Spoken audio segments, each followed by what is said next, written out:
आपल्या सर्वांचे श्रद्धास्थान आदरणीय भारतनानांच्या स्मृतीस मी विनम्र अभिवादन करतो आणि आजच्या या विचार विनिमय बैठकीच्या निमित्तानं उपस्थित भैरवनाथ शुगरचे चेअरमन आदरणीय अनिलदादा सावंत, आपल्या सर्वांचे ज्येष्ठ मार्गदर्शक आदरणीय साईनाथ भाऊ अभंगराव, आदरणीय दिलीप बापू धोत्रे, उपस्थित भारतनानांच्या पासून खांद्याला खांदा लावून काम करणारे सर्व वडीलधारी ज्येष्ठ, आपल्या पंढरपूरच्या तालुक्याच्या कानाकोपऱ्यातून आलेले सर्व विविध संस्थांचे सर्व सन्माननीय पदाधिकारी, आपल्या परिवारातील सर्व ग्रामपंचायत विविध संस्थांचे सर्व सन्माननीय आजी माजी पदाधिकारी, शहरातील सर्व सन्माननीय आजी माजी पदाधिकारी, उपस्थित पत्रकार बंधू, उपस्थित तरुण सहकारी मित्रांनो,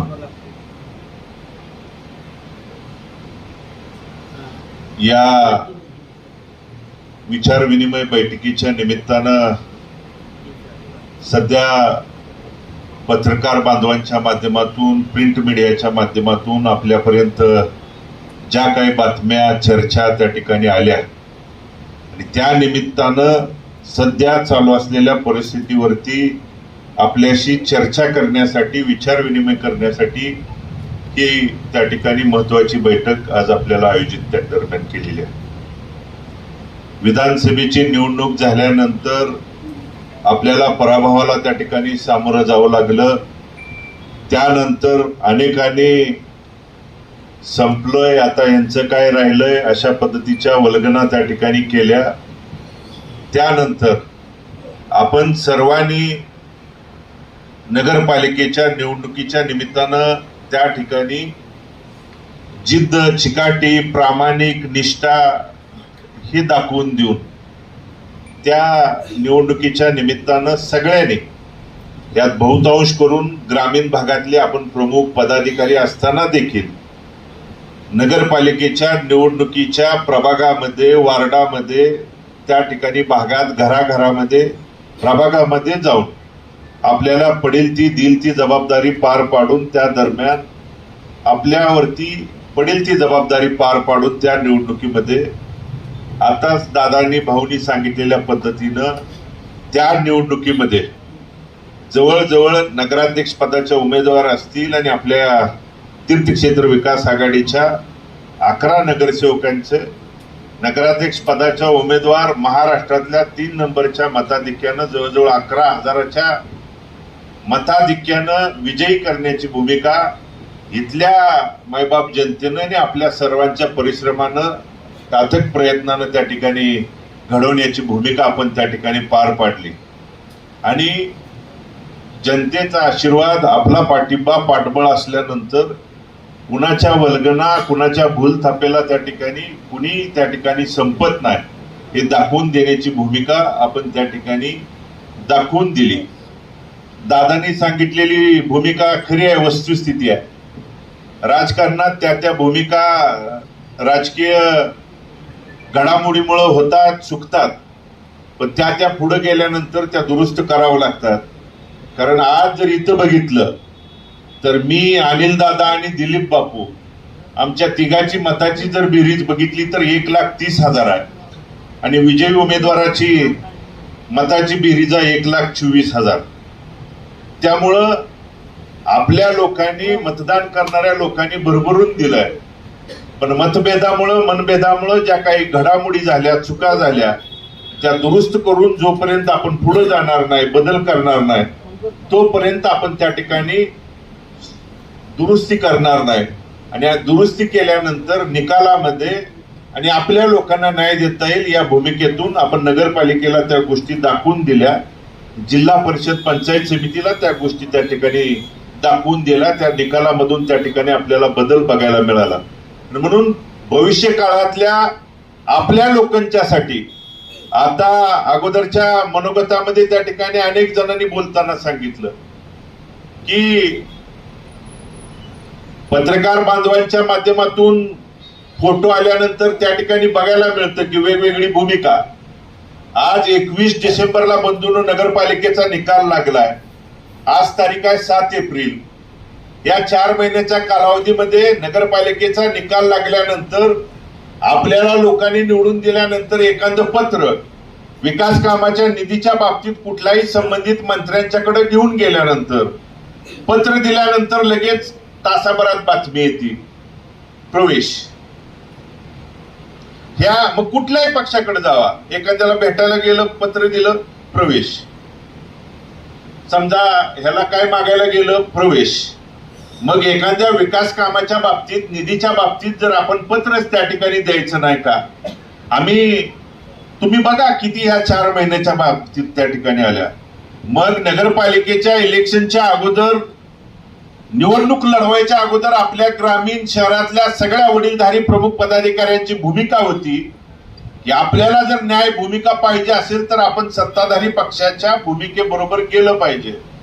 पण पक्ष पार्टीच्या पलीकडे जाऊन सगळ्याची एकमूट बांधून आपल्याला नगरपालिकेची भूमिका लढवायची आहे.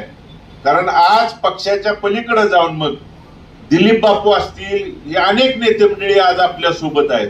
पक्ष पार्टीच्या पलीकडे जाऊन बापू हे खंबीरपणानं आपल्या सोबत आहेत, अनेक जण आहेत.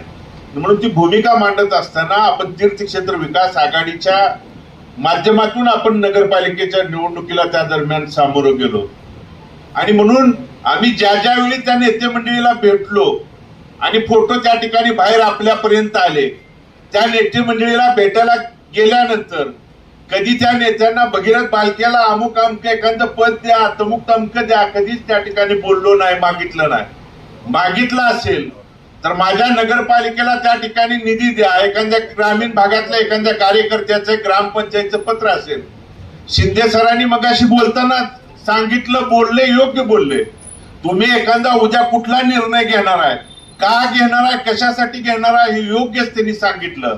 आणि मला सुद्धा आवर्जून हेच सांगायचं आहे की उद्या आम्ही कोणताही निर्णय घेत असताना, मी शिंदे सर ठामपणे सांगतोय, कोणताही निर्णय घेत असताना मी त्या नेत्यांना भगीरथ बालकेला कुठलंही एखादं, कारण कुठलंही सर आज 2026 आहे, 2029 पर्यंत आता कुठली निवडणूक नाही, त्यामुळं कुठलं तिकीट मागायचं तर नाही, त्यामुळं आणि मी पाठीमागच्या दारानं तर जाणाऱ्यातला नाही, त्यामुळे कुठलं पद द्या, अमुक अमक द्या, तमुक तमक द्या, मी जाणार असेल तर लढूनच जाणाऱ्यातला कार्यकर्ता आहे, भारत नानाच्या विचाराचा आणि रक्ताचा वारसदार आहे. त्यामुळं मी जर काय मागितलं असेल, आणि मी अनिल दादा देखील त्या दिवशीच त्या ठिकाणी साक्षीदार आहे, आम्ही जो फोटो त्या ठिकाणी 2 दिवसापूर्वी आपल्याला बघायला मिळाला, 2-3 दिवसापूर्वी रात्री 1 वाजता आम्ही त्या ठिकाणी होतो. तुम्हाला तो फोटो आहे, त्या दिवशी 3 पत्रावरती सह्या घेतल्या रात्री 1 वाजता. एक होती 32 कोटीच्या शॉक प्रूफ लाईटचे पोल, आपल्या नगरपालिकेला 32 कोटीचा आम्ही मागणी केली. का तर वारी पिरियड मध्ये आपल्या शहरामध्ये जे लाईटचे पोल आहेत त्या दरम्यान बऱ्याच ठिकाणी आपल्याला आषाढीला, कार्तिकेला आणि ज्या 4 वाऱ्या चैत्री असतील आणि इतर वारीला ज्यावेळी गर्दी होती त्यावेळी अनेक ठिकाणी करंट लागण्याचे प्रकार त्या ठिकाणी होतात. तर शॉक प्रूफ लाईटचे पोल नवीन जी संकल्पना आली आहे ते साहेब आम्हाला लाईटचे पोल मिळावे म्हणून आम्हाला ती त्या ठिकाणी मागणी असेल. अंडरग्राऊंड ड्रेनेजच्या साठीची निधी असेल. आम्हाला जे रस्ते आहेत आम्ही त्यांना साहेबांना मागणी केली की तुम्ही रस्ते देताय पण कधी देताय? जून जुलैला त्या ठिकाणी तुम्ही आषाढी ऑगस्टच्या दरम्यान आहे, तुम्ही जून जुलैला रस्ते देता. जून जुलैला आषाढीच्या आठवड्याभर अगोदर त्या ठिकाणी रस्ते होत आहेत. एक पाऊस पडला रस्ता धुवून जातोय. तेच रस्ते तुम्ही आम्हाला ह्या एप्रिल महिन्यात जर दिले तर या उन्हाळ्यात जर डांबरीकरणाचा जर तो रस्ता केला तर तो चांगल्या क्वालिटीचा होईल आणि तो कमीत कमी 2-3 वर्ष त्या ठिकाणी त्या रस्त्याला काय होणार नाही. आणि ते त्या ठिकाणी पटलं. आम्ही जो जातोय तो भगीरथ बालकेला कुठलं त्या ठिकाणी पद द्या किंवा इतर नेत्यांसारखं तिकीट द्या, पद द्या, त्या ठिकाणी नाही. तर आमच्या त्या ठिकाणी नगरपालिकेच्या माध्यमातून महाराष्ट्रातल्या 3 नंबरच्या मताधिक्यानं ज्या मायबाप जनतेनं तुम्ही काहीतरी कराल, अगोदरच्यानी केलं नाही म्हणून तुम्ही काहीतरी कराल म्हणून ज्या आशेनं त्या ठिकाणी निवडून दिलंय त्या लोकांना न्याय देण्याच्या भूमिकेसाठी आज जो निधी आहे. आणि मी सर ठामपणे सांगतो, तुम्ही जर करा म्हणून सांगितल्यानंतर जो जो त्या ठिकाणी सोहळा होईल त्या सोहळ्यामध्येच जर 100 कोटी जर निधी जर नाही आणला त्या दिवशी त्या ठिकाणी तर ते नाव माझं त्या ठिकाणी सांगणार नाही आणि GR काढूनच त्या ठिकाणी त्या दिवशी सोहळा होईल एवढं देखील मी ठामपणे सांगतो. आणि आपल्या ग्रामीण भागाच्या सर त्या ठिकाणी आहेत आपल्याकडं आपल्या परिवारातल्या कितीतरी ग्रामपंचायत आहेत. आज योगेशजींनी सांगितलेली वस्तुस्थिती आहे. आज आडवाआडवीचं आणि पिळवणुकीचं राजकारण ग्रामीण भागातलं त्या ठिकाणी सुरू आहे. आपल्या ग्रामपंचायतला येणारा निधी अडवणूक पिळवणूक केली जाते का तर त्यांच्या विचाराच्या ग्रामपंचायत नाहीत. मग आमच्याकडे आलं पाहिजे आम्हाला भेटलं पाहिजे मग गेल्यानंतर भेटल्यानंतर मग आमच्याकडे प्रवेश करा. प्रवेश नाही केला तर तुमचा निधी खर्ची दिला जाणार नाही तुम्हाला तो निधी मिळणार नाही. मग मला तुम्हाला ठामपणे सांगायचं आहे की भारत नानांच्या देखील विधानसभेचा 11 वर्षाचा कार्यकाळ या तालुक्यानं मतदारसंघानं आपण जवळून बघितलाय अनुभवलाय. मग या तालुक्यातल्या भारत नानांच्या देखील 2009 ते 2020 11 वर्षाच्या कार्यकाळात सगळ्याच्या सगळ्या ग्रामपंचायत काय भारत नानांच्या विचाराच्या नव्हत्या. विरोधातली देखील मग रांजणी देखील काही काळ विरोधात होती परंतु भारत नानांनी रांजणीच्या ग्रामपंचायतला कधी तुम्ही विरोधातली आहे म्हणून तुम्हाला त्या ठिकाणी निधी नाही ही भूमिका कधीच त्या ठिकाणी घेतली नाही. म्हणून लोकप्रतिनिधी हा समावेशिकपणे काम करणारा असला पाहिजे आणि याची जाणीव कुठेतरी त्या ठिकाणी लोकप्रतिनिधीला विसर पडलाय आणि म्हणून जशास तसं उत्तर देणं आज काळाची गरज आलेली आहे. आणि म्हणून कुठेतरी हा निर्णय घेण्यासाठी आज निधीच्या बाबतीत तीच भूमिका अडवणूक पिळवणूक करायची प्रशासन हाताशी धरून पोलीस स्टेशनचा त्या ठिकाणी दंडेलशाहीची भूमिका. 2 दिवसापूर्वी झालेली गोष्ट तुम्हाला सांगतो. शहरामध्ये काल तुम्ही वाचलं असेल की भालकेंच्या नगरसेवकावरती 307चा त्या ठिकाणी गुन्हा लोकेश यादव म्हणून आपल्या नगरसेवकावरती. मला पत्रकार बांधव देखील इथं उपस्थित आहे. मी ठामपणे तुमच्या माध्यमातून सांगतो तो गुन्हा घडल्यावेळी लोकेश यादव जर पंढरपूर शहरात उपस्थित असेल तर म्हणेल ती शिक्षा त्या लोकेश यादवला द्या. मी ठामपणे तुमच्या माध्यमातून सांगतो लोकेश यादव तो गुन्हा घडत असताना पंढरपूर शहरात त्या ठिकाणी नव्हताच. तो त्याच्या मित्रांच्या बरोबर बाहेर त्या ठिकाणी फिरायला गेला होता. फक्त प्रशासनाला आणि सरकार तुमचं आहे म्हणून वेटीस हाताशी धरून त्या ठिकाणी प्रशासनाला आणि त्या ठिकाणी पोलीस प्रशासनाला धरून तुम्ही सरकार तुमचं आहे म्हणून जर चुकीचं आणि अन्यायग्रस्ताचं हे करत असाल तर तुम्हाला देखील जशास तसं आणि मी पोलीस प्रशासनाला देखील त्या ठिकाणी हे केलंय. तुम्ही तपास करा. जर तो त्या ठिकाणी त्या गुन्ह्यात सहभागी असेल त्याचा हात असेल जरूर कारवाई करा. माझा असेल तरी कारवाई करा पण नसेल आणि जर तुम्ही जाणून बुजून जर त्याच्यावरती कारवाई करणार असाल तर मग मात्र आम्हाला देखील रस्त्यावरती उतरावं लागेल.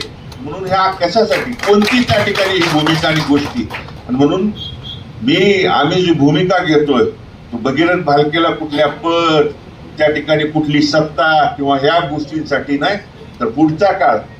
आणि काही लोकांनी जाणून बुजून त्या ठिकाणी सुरू केलंय की मग 2029ला कसं महायुतीचं सरकार आहे मग हे तिकीट ह्या अमुक अमक्या पक्षाला आहे मग ह्या पक्षात जाऊन मग हे तिकीट कसं. तुम्ही ती काळजी करू नका म्हणून सांगा. ते तिकीट कोणाकडनं कसं आणायचं कसं करायचं ती देणारा आणि घेणारा बघून घेईल म्हणावं. तुम्ही का त्याला एवढी त्या ठिकाणी काळजी करता. त्याला काय त्याला एवढी का काळजी आहे. ते नाही त्याच्याकडनं त्या पक्षाला जागा सुटणार आहे ही त्याला एवढी का काळजी त्या विचार करणार आहे. म्हणून त्याला ठणकावर आणि ठामपणे सांगा तू एवढी काळजी करू नको. 3-3.5 वर्ष पुलाखालनं अजून बरंच पाणी त्या ठिकाणी जाणार आहे. त्यामुळं आपल्या लोकांच्या हितासाठी लोकांना आपल्या त्या ठिकाणी न्याय देण्यासाठी कुठलाही जर निर्णय घ्यायचा असेल आणि आम्ही ज्यावेळी त्या ठिकाणी फोटोत भेटल्यानंतर देखील शिंदे साहेबांनी त्या जवळजवळ पत्रावरती सही करत असताना अरे मला म्हणले तू किती दिवस त्या ठिकाणी हे करणार आहे तू ये ना माझ्याकडे मी तुला त्या ठिकाणी तुला पाहिजे ते मी देतो. मी म्हणलं साहेब मी कुठलाही निर्णय घेत असताना दादा त्या ठिकाणी साक्षीदार आहेत. आम्ही एकट्यानं कधीच निर्णय घेतला नाही.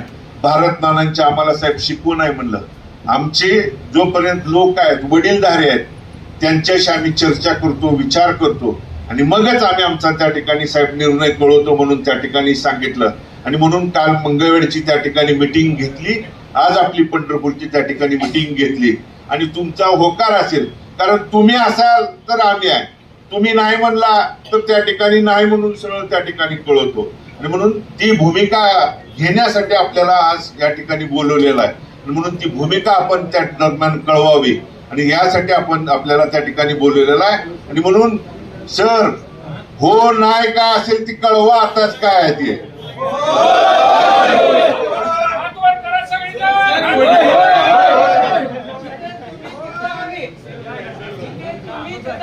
हा, तर यासाठीच त्या ठिकाणी बोलवलेलं आहे. आणि अजून बरीच षडयंत्र, बऱ्याच जणाला 29ला तिकीट कसं मिळेल, काय मिळेल, अजून या 4-5 दिवसात बरेच षडयंत्र त्या ठिकाणी सुरू होणार आहे. वर जाऊन कशाला हे करायला लागलाय, काय हे व्हायला लागलाय, यात अजून काय बातम्या येणार आहेत माध्यमातनं. हा नाहीत, काही नगरसेवकांच्या माध्यमातून बातम्या येणार आहेत, हे नाहीत ते नाहीत, हेच हा अमुक अमका प्रवेश करणार नाहीत, तमुक तमका प्रवेश करणार नाहीत. हा सगळा षडयंत्रांचा भाग आहे. आणि आपल्या परिवाराला, विठ्ठल परिवाराला ना आपल्या पार्टीला षडयंत्र काय त्या ठिकाणी नवीन नाहीत. ठरल्यानंतर जोमानं ताकदीनच त्या ठिकाणी करायचं, एवढंच या निमित्तानं आणि मिटिंगच्या माध्यमातून आपल्याला सांगतो. आणि जो काय त्या ठिकाणी निर्णय असेल तो ताकदीनच त्या ठिकाणी करूया, एवढं या निमित्तानं सांगतो. या मिटिंगच्या निमित्तानं आपण बहुसंख्येनं जमलात त्याबद्दल मनापासून, अंतःकरणापासून आपण आपल्या सर्वांचं मी आभार व्यक्त करतो. आणि सर्वांना भोजनाची या ठिकाणी व्यवस्था केली आहे, आपण सर्वांनी भोजन करूनच त्या ठिकाणी जावं ही नम्र विनंती करतो आणि आपल्या सर्वांचा आभार व्यक्त करतो.